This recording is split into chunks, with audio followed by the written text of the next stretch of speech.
Just for information purposes for those who are here and maybe for other pieces of legislation, House Bill 110 and House Bill 114, we're going to move those bills back to Wednesday. We're still working on some legislative language in regards to those bills, just trying to make sure we get them right. So we're going to move those two bills to Wednesday. So we only have two bills left on the calendar, and both of them are sponsored by my colleague in the House, the chairman of the House Public Safety and Homeland Security Committee, and I'm going to turn it over to him. And I think you're going to take up 147 first. Is that correct, Mr. Chairman? Yes, sir. Thank you, Mr. Chairman, and distinguished ladies and gentlemen of this committee. House Bill 147 will be a simple bill. This extends the period of time from 1 to 2 if you want the option of getting your tag on 2-year cycles, your registration. So you've got that option of 1 year is current, or if you rather pay, and it's just doubling that $20 to $40, basically cost neutral. It's for the convenience of a lot of our rental companies, as well as for the convenience of the citizens. If they'd rather pay for a tag one time for 2 years instead of 1 year, then it's so big. It goes 2 years, it's double the price. Any questions from the members of the committee? Got a motion to pass from Senator Watson, got a second from Senator Albers. All those in favor say aye. Aye. I should have said any discussion, but I don't think there is any discussion. All those opposed, no. Hearing none. House Bill 147 LC. Let's make sure we got our numbers correct, Mr. Chairman. 390959S. Yes, sir, that's correct. And Chairman Mullis is going to handle that bill, I do believe. Okay.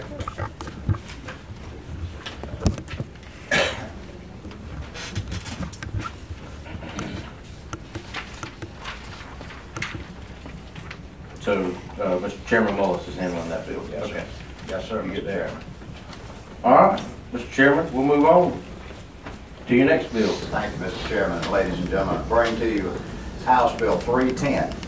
House 310 is an administrative bill. We all know the accomplishments of Governor Deal. Probably one of the landmark criteria of his administration has been getting smart on crime. Those of us who have been here for a few years, and I go back to 1990, here in the 90s when we were getting tough on crime, which was a fine thing, but we weren't being smart on crime. Our rolls escalated. At one point we had some 62,000 people that were under incarcerated, 100+ on probation. And Governor Deal, in his methodology of looking for efficiency, picked up an idea that has been floating around for a while. Back in the 90s, I chaired the Public Safety Budget Committee. And at that time, we had looked at some propositions. And quite frankly, this bill handles several of those propositions. First and foremost, I want to tell you the guts of the bill when it comes to creating the Agency of Community-Based Supervision. As you all know, over at the Department of Pardon and Paroles, which is constitutionally established, you have a 5-member parole board, and their duties are basically based on pardon and clemency.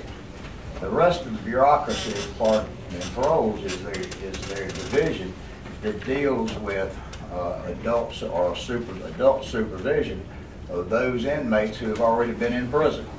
And once released from prison, they're back out into society, and parole officers, they're there to supervise and monitor their behavior.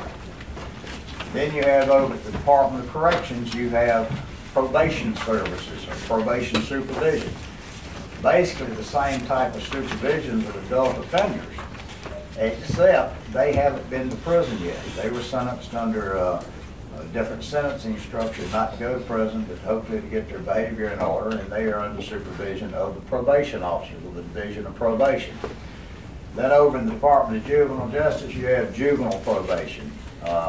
And they monitor the conduct of juvenile offenders.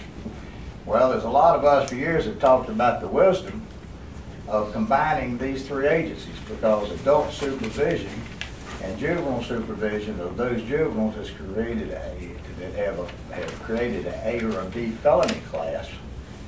And these are the same folks that by creating and combining these probation, parole, and juvenile probation officers, then they can be cross-trained. Something that's been going on for several years. Pardon and Paroles and Corrections have been cross-training their officers for several years now. So this would also give them the opportunity for efficiency and cost savings in government, that these people would then work the same system, whether they be on probation, parole, or the juvenile offenders of the older category of the juvenile offenders.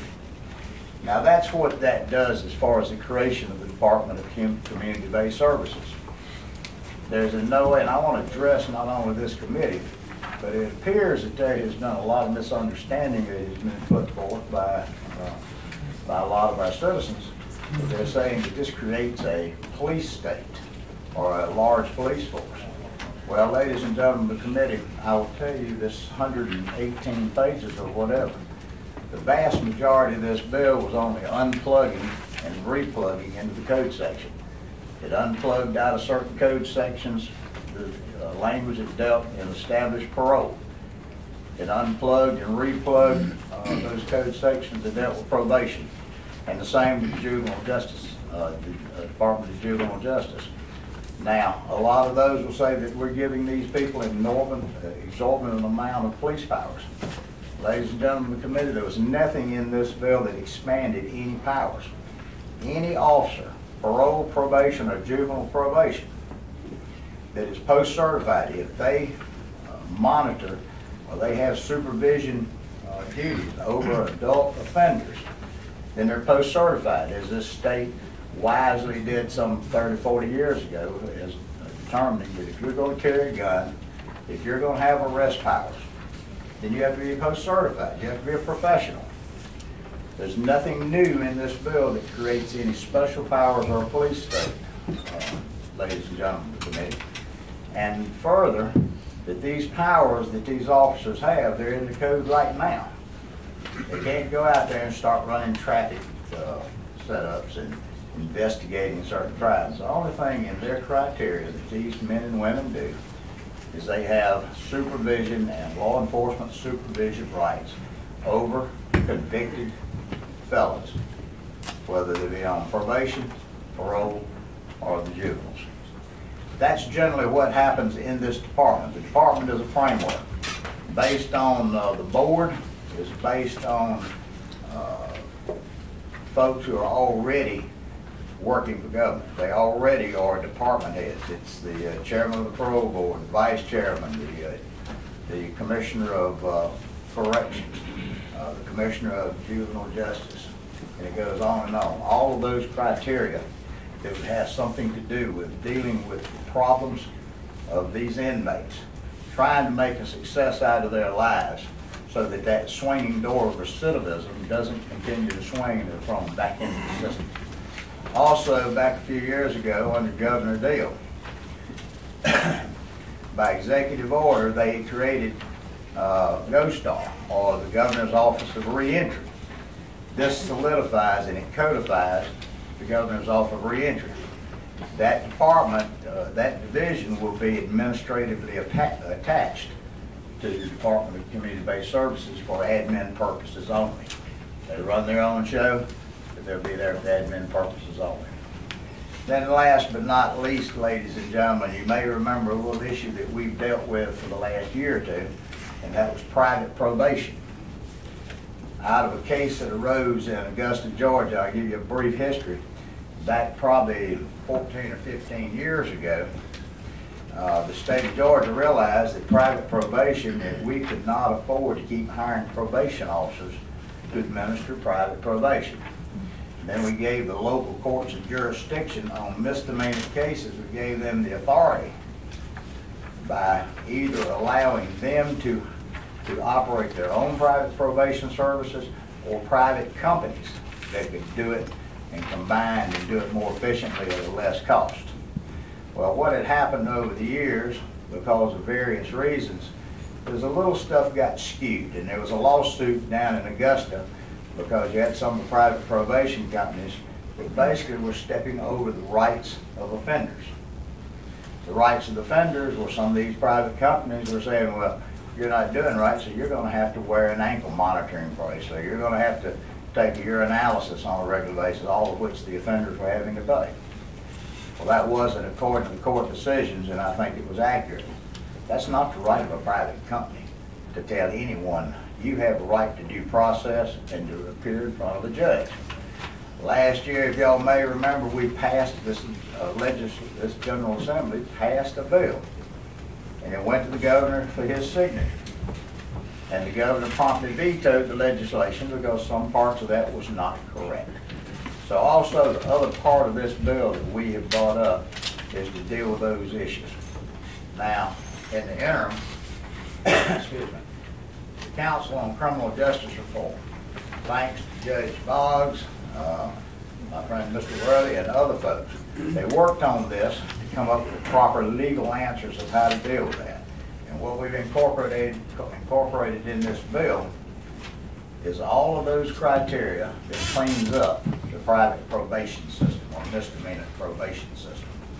Now, first I will tell you that this Department of Community-Based Services, out of an abundance of efficiency, SIMPAC, which is the council that's currently located under the Administrative Office of the Courts, they're the ones that monitor, they audit all the private probation firms and those firms that deal with misdemeanor probation. That will basically be abolished. That moves out, is abolished from under the AOC, and it goes to the Board of the Department of Community-Based Services to set rules and regs for the administration of the auditors that audit these folks for the protection of Georgia citizens. If you will take a look, ladies and gentlemen, or I will call it line numbers. A lot of the things that we dealt with, there was some 10 or 12 criteria that was dealt with. Recommendation 1 from the Criminal Justice Reform Commission. It adds information to be required of these companies to produce an annual report to the governing bodies. The reason for that is so that each city, county, or court district that uses a private probation or a misdemeanor probation company, they'll know exactly what's going on, how many cases were handled, what was the disposition, how much money was turned on, how the money was divided as prescribed by law. So basically for the benefit of the local governments to know what's going on in this supervision system. Number 2, it mandates probationers to be provided with receipts and balance statements. Now, in the real world, quite frankly, misdemeanor probation is really 99% all about the collection of the fines. That's what it's all about. They don't send you to jail for a misdemeanor. If you do, you just really got to step out and line. But it's about the collection of these fines in the biggest part of the cases. So these folks who are paying their fines, ladies and gentlemen, they should have a right to know what their balances are. They should have a right to know, and to see just like any other type of business when they're paying their fees. They'll also get a one-time copy, printed copy with no charge on file. Recommendation 3, it provides for tolling or the suspension of misdemeanor probation. Basically, what is this language is based on legislative findings, and it basically says that a company can't arbitrarily do this, that the judges have to be petitioned, and these judges will produce an order for tolling or to stop that period of time if an offender disappears. Recommendation 4 provides the authority for a judge to convert a fine, surcharges, or probation fees to community service based on the federal minimum wage. This is all about the rights. We don't run debtor prisons in this state nor in this country. So if you're indigent, if you don't have the money to pay a fine, well, then community service. The judge has got that authority. Recommendation 5 mandates that a judge shall waive court order imposed monetary obligations including probation fees and services. This is basically what, and I'm not an attorney, ladies and gentlemen, they call this the Beard analysis. Based that if you're indigent, we're not going to send you to prison because you can't pay, but we are going to take a look to be sure you're not lying to us. And if you really don't have the ability to pay a fine, then we can waive it, or we can put some other system into place. Recommendation 6, that in absence of a waiver, no probation or sentence may be revoked for the failure to pay. Basically, findings of the law. Recommendation 7 modifies the ability to pay. The court shall waive, modify, and convert all fees and assessments to determining on a payment schedule. Basically gives the judge that authority, ladies and gentlemen. Recommendation 9 caps the amount of time a misdemeanor probationer can be revoked to jail time of 120 days for failure to pay. Not inability to pay, but the failure to pay. So it sets a cap on that. Recommendation 10, pay-only probation. Something that was problematic for years. Since we know that most of these misdemeanor probations is about the ability to pay a fine. Well, say you get that $800 DUI fee and such as that, you got $1,000, $1,200 in fines. And you go to the judge and say, well, Judge, I can't pay that, I can't pay the fine this month, but I'll have that fine next month. Well, then you're going to be on probation for 1 month, maybe 2 months. But as soon as you pay your fines, whatever the fine may be, then you come off of private probation. Because why would be the need in paying a private probation fund if they're not doing anything? You've already paid the fees. Well, this, ladies and gentlemen, basically says that if you have paid the fine, then you come off of probation. You don't have to pay that probation firm if they're not actually monitoring you under the order of court. And it also sets it at 3 months. If you make any mistakes, say you have told the judge you can pay it in 3 months, and then you can't, then it allows for the judge to rehear it and then set the fee back in motion for probation supervision. Recommendation 11, it moves the SIMPAC, as I spoke to, and it's all its duties, it moves it over to the new department. Number 12, establishes terms and conditions, something that hasn't been done, believe it or not. We must have been a little slipshod 15 years ago, but there was never general conditions of probation in the law. This basically mirrors felony probation. What are those general conditions of probation? Ladies and gentlemen, that's generally what the bill does. Be glad to answer any questions that you may have. This is a bill that deals with efficiency in government. Doesn't create a police state or a big police agency that's got all these powers that a lot of folks that I'm starting to get emails from have talked about. Their powers are the same as current law. This is about efficiency. This is about cross-training. This is about trying to do some things that would be good for the criminal justice system and have parity amongst all these agencies. We'd be more than glad to answer your questions. Thank you, Mr. Chairman, and I appreciate your work. And I will say, ditto in your comments earlier in the governor's work on criminal justice reform, I think I was putting one of the passions of our governor in making sure that we streamline and make sure that our criminal justice system in the state of Georgia is one that did need looking at, and he's taken the time to do that, and I appreciate his efforts in doing so. And also the Criminal Justice Reform Council that my good friend Judge Boggs sits on, and is I guess a constituent of mine. He's a great guy, and I appreciate his work, as well as all of the work that your friend to your right has provided as well. So, but thank you for your work. I'm going to open it up for questions from the committee. But first, before I do that, Mr. Chairman, I do have one question for clarification, and I meant to ask you this before the meeting, and I apologize for not doing so. On line 621, if you'll look there real quick, I think we may have just a simple fix to make sure that we're in line with what the bill is trying to do. 621? Yes, sir, line 621. And I asked legal counsel for clarification, and I believe that we are correct. It lists out paragraph 4 through 7 of subsection C of Code Section 42.3.113.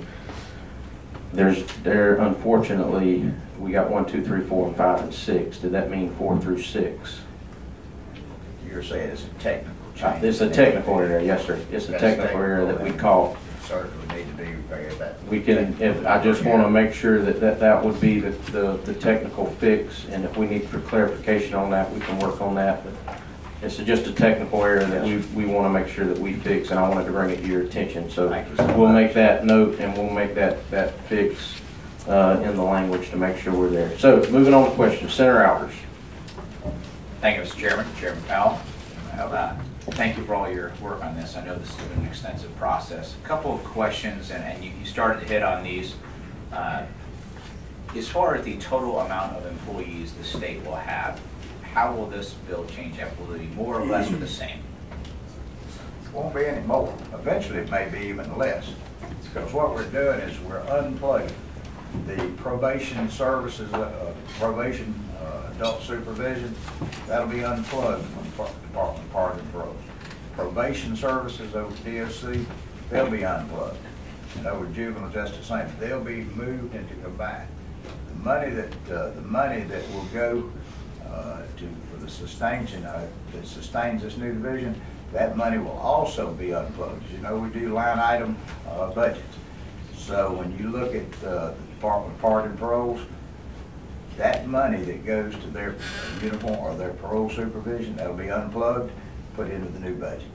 Same with corrections, same with, so money stays the same, but eventually what happens is, as these men and women, as attrition takes hold or by cross-training, they'll be getting more bang for the buck. But possibly sometime as the numbers diminish, we may not need as many people. I could have one more question. So just, I think you started to answer my second question, Mr. Chairman. There's no fiscal note on this because there's no net add of new costs to the state. No new cost to the state. It's just moving. We're pulling out from what's existing budgets to put into this. Thank you, Mr. Chairman, and that is in the bill. Lines 223 starts at line 58, and line 318, line 326, I could go on and on and on. Anyway, we'll move on to further questions. Senator Williams. Thank you, Mr. Chairman. You mentioned plug, unplug, replug, just to make sure I understand this correctly. And I know I've probably gotten a lot of the same emails you have about the fears you have about what this bill may or may not do. If for some reason this committee decided not to pass this bill out of committee, those fears would still exist because it's already in the law. Is that a fair statement as far as being able to deputize police? The fears would exist because it's already in the law? Yes, sir. I think the fears that we're hearing right now, nowhere at any time during the course of the hearings in the House and the presentation in the House did this paranoia come presence. Never did. Passed out, and I don't think we had but like just 5 or 6 negative votes in the House. I can't remember. 5 votes, Mr. Chairman. 5 votes. So it wasn't there. Then all of a sudden, these emails started floating around. And I understand in this day and time of technology, all it takes is one person to say, you know, there's boogers and hanks behind something.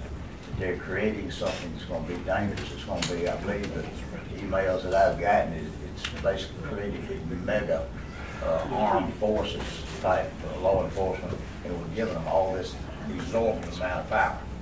That's not correct.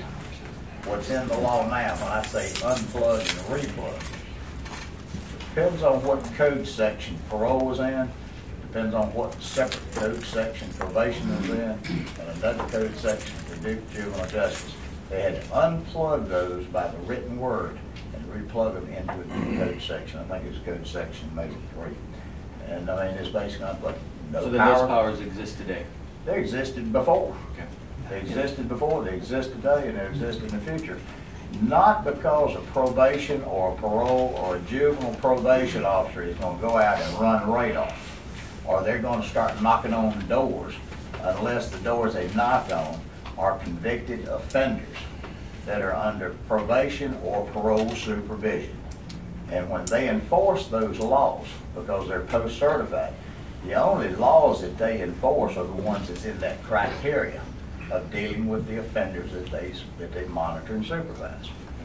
Also, this bill doesn't give DCS the ability to just go create some huge department. They actually give them guidelines they have to use. Online, exactly. Section 108 talks about evidence-based practices they're supposed to use. Can you expound upon that? Well, you have a board, I mean, not unlike any other board that supervises the agencies. And they will set forth these type of principles about the operations of the department. Basically, evidence-based practices or best business practices, quite frankly, and they set those forth. And also, as I read through the bill, I read a lot of areas where what's going on in these departments has to be made available to the public. There's a lot of ability for public oversight. Can you speak to that? Yes, sir. You know, we're very particular about a lot of the agencies in the state. The public knows what's going on, especially in the new agencies that are created. And with this, the board is certainly applicable to let their knowledge be known. SIMPAC, any and all these different agencies has to let them know, because, you know, quite frankly, we want to know the successes.